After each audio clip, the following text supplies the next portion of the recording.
Well, let's get in here, Paul. Thank you so much for taking a minute out for the program today. I appreciate it. Absolutely. So, before we get into your good work, I want to know this. 6 years ago, this pandemic was changing our lives. We don't talk about it a whole lot, but it really did change the whole globe. How did you get through that era, and how has it changed the way that you approach work and life today? Yeah. So at that time, I was in a critical industry and providing natural gas and energy to critical infrastructure. And so we did not have an option to stop our work. So we had to find a way to work through it. And that focus of having a purpose, of having an important need during that crisis was what sustained us because we knew that people had to have that natural gas. Hospitals had to have it. All the major institutions, people to stay warm, had to have it. And so it was an important mission for us. And so that's how we kind of coped from it. I spent the first, the entire time of during COVID in West Virginia, which was a very remote state, only 1.8 million people in West Virginia, Yeah. one of the last states to be impacted by COVID. But it did eventually get there.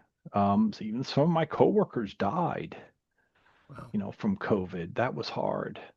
But the way it changed the way I look at things is that when you have a singular purpose and when you have a focus, there's always going to be a way to get through it. And I think that's what sustained us through it is knowing that people were counting on us to get those things done and that we had to find a way to do it safely and to provide. And so, my life lesson from that is always keep line of sight to your purpose, and that'll keep you going through just about any hard issue. I'm reminded of what Viktor Frankl said, right? In you know, his great work there. He said everybody who was in a prison camp who had a purpose, those were the ones that survived, right? And so, in his man's search for meaning, what a great way to look at it. That every day somebody is dependent on us, and that's our purpose. And I think that in terms of longevity, people who have a purpose and stay connected to that, they live longer. Yeah. Yeah. Yeah. It's interesting. I was reading a book about a year ago, and they were talking about Holocaust survivors and how they would calculate when Christmas was, and it was that one date that they would hold dear, and that would be what would propel them. And you'll hear Right. those in survival mode. There's always something that you look forward to. Um, Absolutely. yeah. Yeah. So let's get into your work as kind of as a transformational leadership expert. I want to know Hmm. this to kind Yeah. of boil down what you do on a daily basis. I'm going to put you in front of 13-year-olds. It's career day. You're in a school, and the kid in the back of the room wants to know what you do for a living. How do you Yeah. explain it? Yeah. In short, I get people home safe every day and I take care of creation. So everything that we enjoy outside that is so beautiful and that we find pleasing, my job is to make sure that it stays that way. And then getting home safe every day is a personal mission and a professional mission to help people want to work safe. And so that's how I make a difference. And I know that that's a very difficult thing to do sometimes, especially when you are talking about motivational theory and getting inside of people's minds and getting inside of their distractedness and their focus on the task in front of them, or even something as simple as driving, which is so hazardous. I mean, the worst thing that can happen is you could be killed, but yet we don't treat it that way. So it's a mental challenge to keep people focused, and I do everything within my control and my being, and to get people to look at it differently. Now, so you asked about transformational leadership. I learned back in 2013 is about this. Imagine a perfect future, usually 2 years ahead of time, somewhere out in the future, and describe in great detail that perfect future. the color of the walls where you're living, the furniture, everything about it, okay, whatever it is, then live in that future powerfully, so much that it is a given. You're going to get there. And then look back to the present and say, okay, where are the big rocks that I have to move so that I can live in this future? So that's it in its essence. There's a number of other tools we use to get people to think strategically, transformationally, and not linear. So anybody can make a checklist and they get up in the morning. It's not about a checklist. It's about imagining that powerful created future and breaking out of our default future, which is if we do nothing different, we're going to live into our default, right? So that's it in a nutshell. Transformational leadership, what it is for me. I think there's a lot of takes on that, but for me, it's about this created future. So, when you were that age and you were in school, what did you want to be when you grew up? What was your dream job? Yeah, scientist, Yeah. scientist. I had a sixth grade science teacher, and there was something about her that I still remember her name, Mrs. Baxter. Okay. There was something that she did to make science amazing and interesting, and I was a curious kid.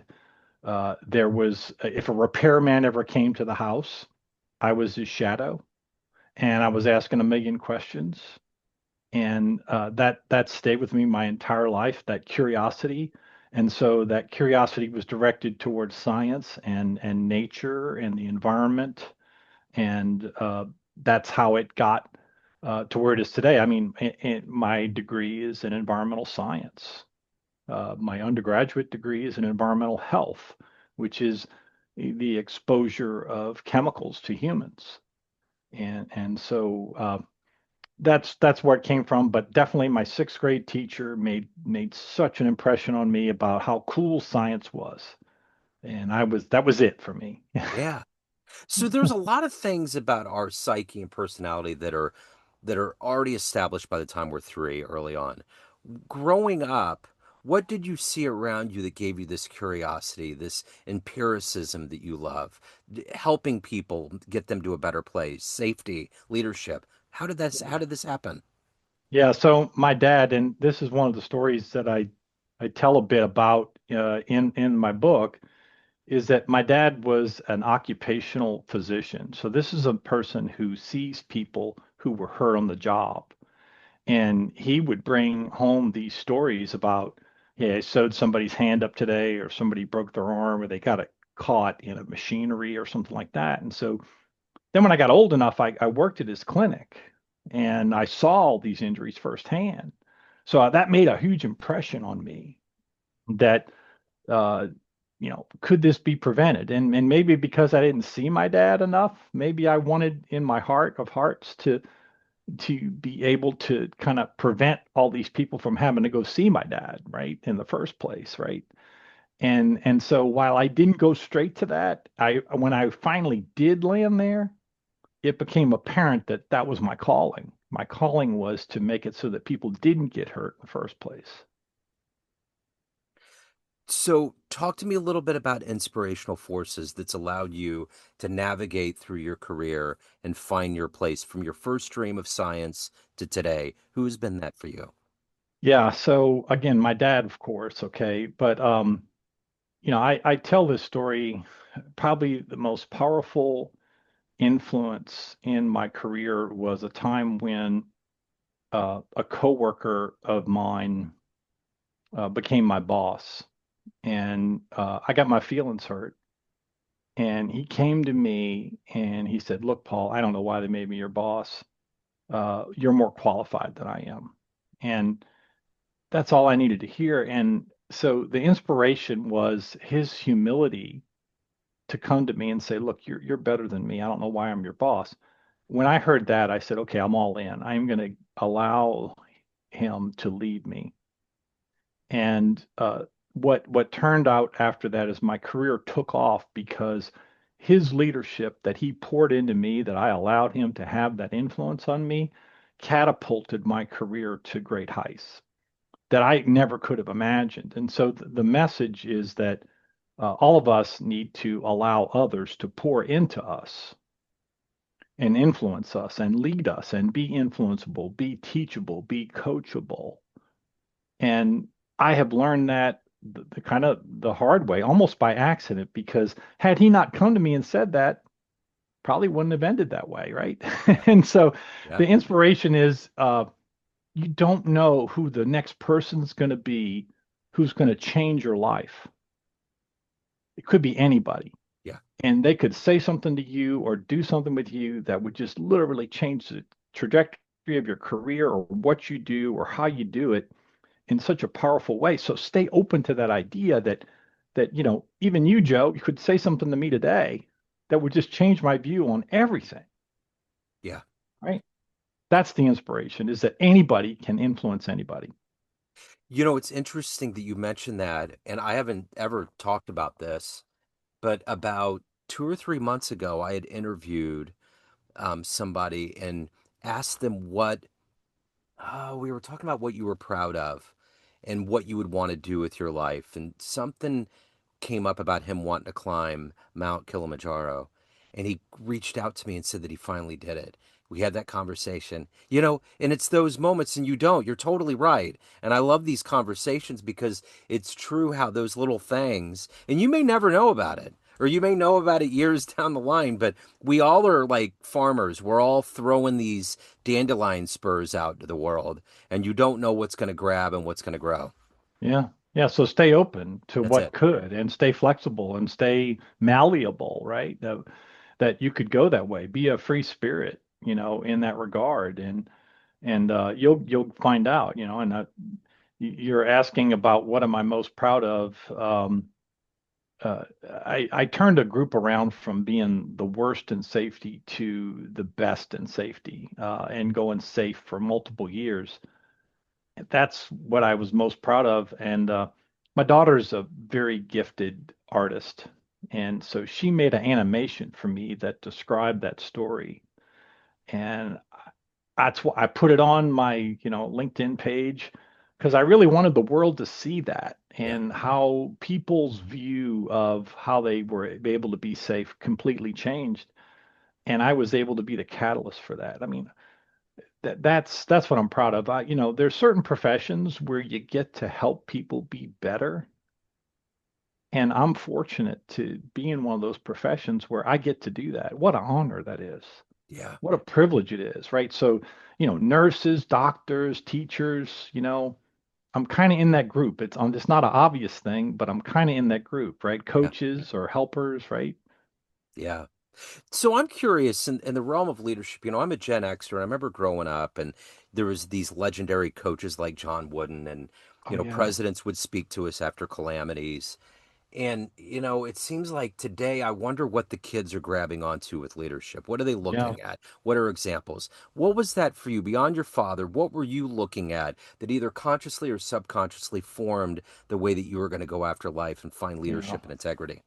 Yeah, so my wife had a huge influence on this. So she's was and is in sales. So when I met her, her big people became my big people. So Dale Carnegie, Zig Ziglar were two of the big ones. And so at the time in sales, there really were no greater giants than those two in terms of, how to win friends and influence people, first of all, and then see you at the top, Zig Ziglar. And so many things that they said resonated. Now, along the way, I've been an avid reader, and if you look at my bookshelf behind me, there's some of the ones that have definitely had an influence there, right? The way I would describe it to you, Joe, you know what a good book is? A good book is something that you get at least one nugget from that you can incorporate into your personal success formula. That's it. If you just get one thing that you actually do from a book, that's a pretty good book. Yeah. Okay. And so many times we get halfway through a book and it's not resonating with us. We need to stop. Put it down, man. If you're not getting a nugget from it, just stop. Yeah. Yeah. But that's it for me. Those two greats. I think what Carnegie did and what he wrote about how to win friends and influence people is timeless, right? Yeah. Then you start looking at things like Covey and Maxwell and other people who are great leadership coaches and that kind of thing. There's a lot there. But in its essence, for me, it was first Carnegie and Zig Ziglar. So, what is the energy for you every day to wake up to do this work? Because you're working with Yeah, people, you're changing lives, you have a soul and a family. What is that combined energy every day for you to do it at a high level? yeah, yeah. Uh, I I've got a saying that I just want to inspire people, right? I- and I get great validation and satisfaction in hearing that people became better because of something I did or said or influenced. That feeds me. Okay, so each week, my teams here, they expect me to have another leadership story that's going to inspire them. So every Sunday night, I got to sit there and come up with something that is going to motivate them. I've been doing that now for the last 6 years. So you can imagine I do one a week for the last 6 years. I've got some that are pretty good and I'm getting better at it. But I feed on that too. I get excited to see what the reaction is going to be of that delivery, customize it some more, change it a little more, just see what that feedback is. I recently gave one, this is amazing. Paul Harvey was a great, great, great radio Oh, yeah. guy, right?